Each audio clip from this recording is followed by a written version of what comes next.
మిత్రులారా, నా వ్యవసాయ క్షేత్రంలో ఒక 50కి పైగా మునగ చెట్లు నాటాను. ఇది ఒక వార్షిక రకాన్ని మునగ PKM 1 నాటాను.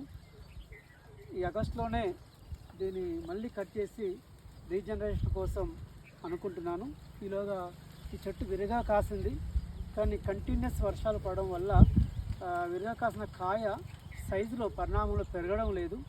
అలాగే పండు పురుగు కూడా ఆశిస్తున్నట్టు అనిపిస్తుంది. కాబట్టి ఎలాగో ఆగస్టు నాటికి మునగ చెట్టును కొట్టివేయడానికి జరుగుతుంది. దాని మొదల నుంచి మళ్ళీ కొత్త చిగురు వస్తుంది. కాబట్టి విరిగా కాసిన నా చెట్టు నుండి మునక్కాయలు నేను తెంపుతున్నాను. ఇది కాదు సైజు తక్కువన్నా కూడా టమాటా కాంబినేషన్లో బాగుంటుంది. ఇది ఒక మిరాకిల్ మునగను మనం మిరాకిల్ ఒక వెజిటేబుల్గా పిలుస్తాం. కావలసిన అన్ని పోషకాలు, అన్ని ఖనిజ పోషకాలు, అన్ని విటమిన్లు ఈ మునగలో ఉన్నాయి. ప్రపంచవ్యాప్తంగా ప్రాచుర్యం పొందుతుంది.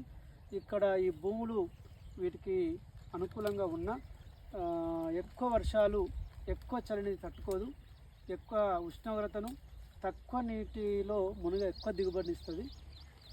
సో సుమారు నా ఒక్క చెట్టే 1000 కాయలుగా కాసింది. ఇది PKM రకం అండి. ఇది కాయల్ని ఇస్తుంది, అలాగే దీని లీఫ్ కూడా ఇస్తుందండి. లీఫ్తో కూడా మనం మునగ పొడి చేసుకుంటున్నాం.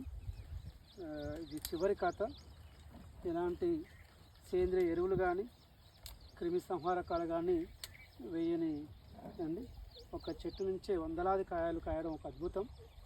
ఇప్పుడిప్పుడే దీని మీద ప్రాచుర్యం పెరుగుతుంది మునగ యొక్క విస్తృత ప్రయోజనాలపై.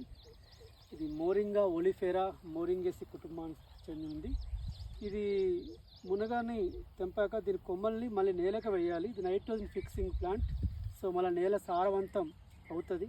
ఒక మైక్రో అట్మాస్ఫియర్ పెరగడానికి మునగ తోడ్పడుతుంది.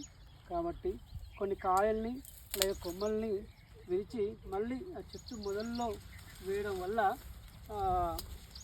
మళ్ళీ ఇతర చెట్లు బలంగా పెరగడానికి, నేల సారవంతం అవడానికి తోడ్పడుతుంది.